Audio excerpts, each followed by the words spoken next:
The legislature just returned from summer recess on August 18th, so I thought I'd take this time to give you a quick update on where things stand with Leno's law and address some of the concerns that I've heard from other YouTubers. So again, after they get back from summer recess, the Assembly Appropriations Committee now has until August 29th to either pass Leno's law to the full assembly or place it on suspense, which basically means it's done for the year. It can get brought back next year, but if it goes on suspense, it's basically done for the year. So in this video, let me just talk about what happens next in the legislative process.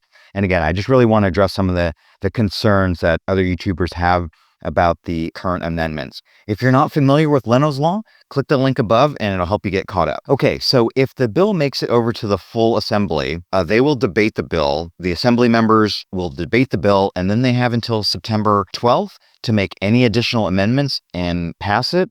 If there are more amendments, then the bill will have to go back to the Senate, and the senators will have to agree on the new amendments that the assembly members made. And if they get that all done by September 12th, it'll go to the governor's desk, and then he has until October 12th to either sign it or veto the bill. So that's sort of the timing for the rest of this legislative session. Now, let me address some of the amendments that were made in the Assembly Transportation Committee. The original version of this bill, if you remember or watched the video, was much more flexible. It would have exempted vehicles that were older than 1990 from the every other year smog check. Then it was amended to add the requirement that cars be registered as historic vehicles and carry classic car insurance. I believe that was made in the Senate Appropriations Committee. Like most of you, I didn't like these new restrictions, but it did allow the bill to advance to the full Senate, and it passed there with overwhelming bipartisan support. In the end, I think those amendments were reasonable, even though I didn't like them, but it did get it passed. So when the bill got over to the Assembly Transportation Committee, the chair added a lot more amendments and restrictions. The most significant one was, instead of adding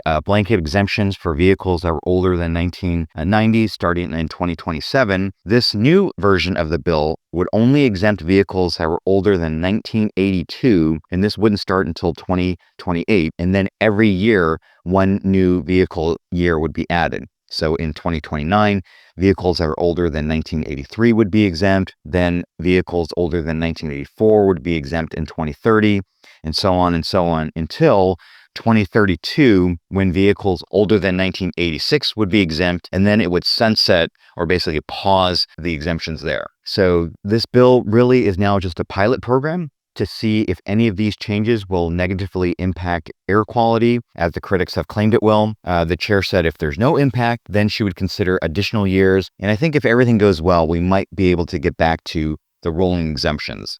Maybe. Obviously, these were not the amendments that we were hoping for. You don't like them. I don't like them either. But let me address some of the concerns. As it stands now, SB 712 is an improvement over what we have now. A small improvement, but an improvement nonetheless. Currently, as you all know, vehicles older than 1976 are exempt from smog. This bill, if passed as currently amended, pushes that exemption to 1982. So we're getting 6 more years of cars that we can buy and don't have to smog. Then by 2030, it stretches out to 10 additional years. Personally, I think that's a win. It's a small victory, but still a victory. And really, it comes down to a choice of, do we take this one small step forward or we don't move forward at all? Personally, I think we just take this win now and move on and come back and try and get more years exempted in the future. If you're not familiar with the legislative process, it's very slow and there are multiple steps. And sometimes, as we've experienced, there are setbacks. Think about it like picking up a new classic car project. When you first buy it, it's usually not running and full of rust. No one's expecting it to be restored back to concours condition overnight. Heck, even Chip Foose and the overhauling team needs at least a week to turn around a project car. The same thing happens with the legislature. It's really difficult to change laws overnight. There are a lot of moving parts, and you have to work on them one at a time. So just like you would check to see if there's spark, fuel, and compression to get the engine running, we need to make sure that we get the support of the Assembly, the Senate, and the governor to get a bill passed. I know it's difficult to be patient, but believe me, we are moving in the right direction. We've got a lot further on this bill than I thought we would. So now that we've got fuel, it's time to check for spark and then check for compression, and then we can get this car running and then go for a shakedown ride. So don't give up on the project car just because it hasn't started. Maybe it needs a timing adjustment or the points weren't gapped properly. Similarly, don't give up on SB 712 Leno's Law yet. Keep those letters coming. I have the letter template below. Make sure you're sending those to the Assembly Appropriations Committee and then also to your local assembly member. Let them know that you support Leno's Law SB 712. With these current amendments, I think we have a realistic chance of passing the full assembly. And then if it passes there, it gets over to the governor. And if it gets to the governor, I think there's a really good chance that he will sign it. As you all know, he has presidential aspirations, and I think he's going to sign this to try and win the support from all of us car collectors and get us into his camp. And once we get this bill passed, once we get Leno's Law passed, now we know how the sausage is made. We can start pushing for the next bill to bring back rolling exemptions, just like a project car. Once you've got the engine right, now we start looking at the drivetrain, then we look at the suspension, then we go look at bodywork and refresh the interior.